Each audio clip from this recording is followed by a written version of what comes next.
Genesis 14. Explained. A story of war, faith, and hidden prophecy. Picture this. 4 powerful kings marching across ancient lands, a daring midnight rescue mission, and a mysterious priest king who appears seemingly out of nowhere. This isn't just any biblical story. This is Genesis chapter 14, where a peaceful shepherd becomes a warrior, and ancient events cast shadows far into the future, the historical setting. Our story begins in the fertile valleys of ancient Mesopotamia. 4 mighty kings from the east, led by Chedorlaomer of Elam, had maintained an iron grip on 5 cities in the Jordan Valley: Sodom, Gomorrah, Admah, Zeboim, and Bela. For 12 long years, these cities paid their tribute, bowing under the weight of foreign rule. But in the 13th year, something changed. They decided they'd had enough. This rebellion would trigger a chain of events that still echoes through religious history today. Chedorlaomer, along with his allies, Amraphel of Shinar, Arioch of Elasar, and Tidal of Goyim, launched a massive military campaign that would reshape the region. Think of it as the ancient equivalent of a shock and awe campaign. These 4 kings cut through the land like a scythe through wheat. They systematically crushed the Rephaim in Ashtaroth Karnaim, the Zuzim in Ham, and the Emim in Shaveh Kiriataim. The Horites in their hill country fell next, followed by the Amalekites and the Amorites. This wasn't just a punitive expedition. It was a demonstration of absolute power, the battle and captivity. Finally, in the valley of Siddim, the 5 rebellious kings made their stand. Picture a valley dotted with treacherous tar pits, an ancient no man's land where armies clashed and kings fell. The battle was decisive. The armies of Sodom and Gomorrah were shattered, their kings fled, and some of their soldiers vanished into the black depths of the tar pits. But here's where the story takes a personal turn. Among the captives taken from Sodom was Lot, the nephew of Abraham. This is where our story transforms from a tale of kings and kingdoms into something much more intimate. A story about family, faith, and divine purpose. Abraham's response. When Abraham heard about Lot's capture, we see a remarkable transformation. This man of peace, this wealthy shepherd who walked with God, suddenly reveals another side of his character.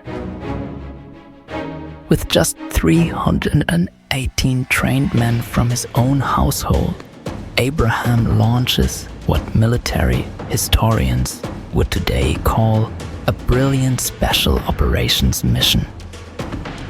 Now, pause for a moment and consider this. Abraham's small force went up against 4 armies that had just conquered multiple kingdoms. It would be like a small private security team taking on 4 national armies. The odds were staggering, yet Abraham didn't hesitate. Why? Because sometimes faith demands action, And trust in God doesn't mean sitting passively when justice needs to be done. The mysterious Melchizedek. But just when you think this is simply a story about military victory, something extraordinary happens. Enter Melchizedek, the king of Salem and priest of God Most High. His appearance is one of the most fascinating moments in the Bible. And here's why. Melchizedek's very name tells a prophetic story. He is the king of righteousness, ruling over Salem, which means peace. Melchizedek appears with bread and wine, blessing Abraham in the name of God Most High. For Christians, this moment is electric with meaning. Centuries later, another king of righteousness and peace would take bread and wine and give them new meaning. This is what theologians call a type and shadow, an Old Testament event that foreshadows something greater in the New Testament. Think about it. Melchizedek appears without genealogy, without beginning or end of days, as a priest-king who receives tithes, even from Abraham, the father of faith. The book of Hebrews would later use this very event to explain the superiority of Christ's priesthood over the Levitical priesthood. In other words, this isn't just ancient history, it's prophetic poetry in motion. The king of Sodom's offer. The drama isn't over yet. The king of Sodom approaches Abraham with what seems like a generous offer. Give me the people, but keep the goods for yourself. It's a tempting proposition, but Abraham's response reveals the heart of a man who understands where true wealth comes from. With raised hand, he swears that he won't take so much as a sandal strap, lest anyone say they made Abraham rich. Prophetic parallels. The parallels to Christ in this chapter are striking. Just as Abraham left his place of comfort to rescue his captured nephew, Jesus left heaven's glory to rescue humanity. Just as Abraham defeated powerful enemies to free the captives, Christ would defeat the powers of darkness to free those held captive by sin. Even Abraham's refusal of spoils echoes Christ's rejection of worldly power when tempted by Satan. This is why Genesis 14 remains profoundly relevant for Christians today.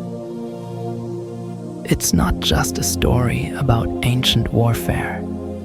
It's a divinely crafted narrative that shows how faith sometimes requires courageous action, demonstrates that victory comes through both divine blessing and wise strategy, establishes patterns of worship and giving that predate the law, points prophetically to Christ's eternal priesthood, teaches us about maintaining pure motives in serving God, and shows how God weaves together historical events and prophetic meanings, from military strategy to prophetic symbolism, from family loyalty to eternal priesthood, from righteous warfare to sacred worship.